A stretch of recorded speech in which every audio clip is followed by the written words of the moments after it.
Assalamualaikum warahmatullahi wabarakatuh dan salam sejahtera. Anda bersama saya, Dietitian Ramadan dalam rancangan Makan Betul. Untuk episod kali ini, saya akan kongsikan dengan anda tentang apakah tips-tips yang boleh anda lakukan untuk mengurangkan penggunaan garam dalam masakan anda. Sebelum ini, saya telah kongsikan dengan anda tentang tips membeli belah. Anda boleh ulang tonton video tersebut pada pautan yang saya letakkan di bawah.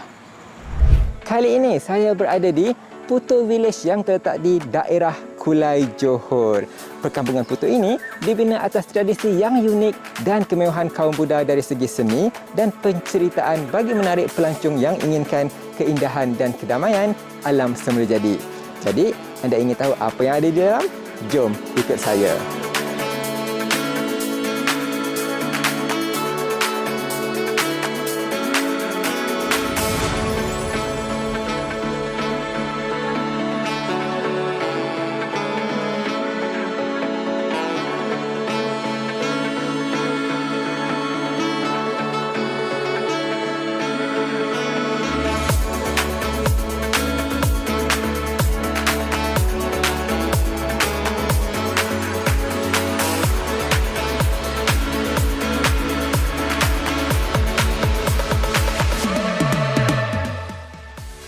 Jadi, apakah yang boleh kita lakukan untuk mengurangkan penggunaan sodium dalam masakan kita? Pertama, pastikan bahan-bahan masakan yang kita gunakan adalah bahan makanan yang segar. Sebagai contoh, ayam dan daging yang segar. Elakkan daging yang telah terproses. Manakala untuk ikan pula, elakkan ikan seperti ikan jeruk, salai ataupun perkasam. Penggunaan ikan sardin dalam tin dan juga daging adalah perlu kita elakkan kerana makanan-makanan ini tinggi dengan kandungan garam. Tips yang kedua ialah kita perlu membuat modifikasi ataupun ubah suai kepada resepi masakan kita. Setelah kita pilih menu masakan, kita boleh tengok terlebih dahulu resepi ataupun bahan-bahan yang kita akan gunakan. Elakkan menu yang banyak menggunakan bahan-bahan perisa seperti sos ataupun kicap. Contohnya, ayam masak kicap dan juga ayam masak paprik. Kalau anda ingin gunakan bahan-bahan yang tinggi dengan kandungan garam seperti sos, kicap ataupun serbuk perasa, cuba untuk elakkan ataupun lebih elok kalau kita tukar dengan bahan-bahan semula jadi yang lain. Sebagai contoh, kita teringin sangat nak makan ayam masak kicap. Kita boleh guna kicap cair berbanding kicap pekat ataupun kicap masin. Tak perlu lagi untuk kita tambah sos cili, sos tiram ataupun garam sebagai penambah perasa dalam masakan kita. Kalau nak menambahkan rasa sedap dalam ayam masak kicap anda boleh cuba untuk menggunakan tomato untuk menaikkan rasa makanan tersebut. Untuk pengetahuan anda, tomato ini ada rasa umami, iaitu bahan perasa yang terdapat dalam MSG. Tips yang ketiga, elakkan menggunakan bahan makanan yang telah diawet seperti ikan masin, ikan bilis maupun telur masin. Kalau anda ingin menggunakan bahan-bahan ini, anda perlu untuk merendam terlebih dahulu dalam lebih kurang 30 minit untuk mengurangkan kadar sodium dan mengurangkan rasa masin makanan tersebut.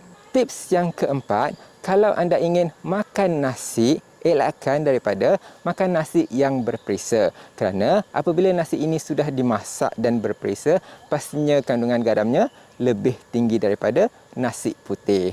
Oleh itu, kurangkanlah makan nasi yang berperisa dan galakkanlah makan nasi daripada beras perang.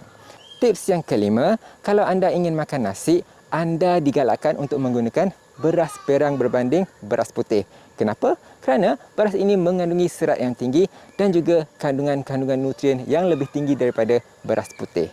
Keenam, anda boleh letakkan garam di akhir masakan anda. Kenapa? Pertama, biarkan rasa semula jadi dari bahan-bahan masakan tersebut teradun terlebih dahulu. Jadi, kita boleh kurangkan garam apabila kita nak letak garam tersebut pada akhir masakan kita. Nak letak garam ini pun ada caranya. Kita letakkan dahulu suku sudu kecil garam tersebut dalam masakan kita dan kita rasa masakan kita itu. Kemudian, kalau belum mencapai kepada tahap yang kita nak, kita boleh tambah lagi garam sedikit demi sedikit. Dengan itu, kita boleh mengurangkan penggunaan garam dalam masakan kita. Seterusnya, macam mana pula kalau kita nak makan makanan yang dihidang bersama dengan sos ataupun kuah? Sebagai contoh, kalau kita nak makan chicken chop ataupun grill chicken. Kita akan makan sekali dengan sos cili ataupun black pepper yang dihidangkan bersama, bukan? Ada sesetengah tempat, dia terus tuangkan sos tersebut ke atas makanan kita. Jadi kita tidak mempunyai pilihan selain daripada menghabiskan sos-sos tersebut. Oleh itu, kita boleh minta restoran tersebut untuk mengasingkan kuah dan juga bahan makanan yang lain semasa dihidangkan kepada kita. Dengan cara ini, kita boleh mengawal pengambilan sos kita. Di samping itu, anda juga boleh minta untuk melebihkan salad dan juga sayur-sayuran untuk dihidangkan dalam hidangan tersebut. Tetapi, sebolehnya elakkanlah pilihan makanan seperti ini. Baiklah, sekian sahaja perkongsian daripada saya, Dietitian Ramadan, untuk episod kali ini. Semoga perkongsian ini bermanfaat untuk anda semua. Ingat, anda sihat, anda hebat.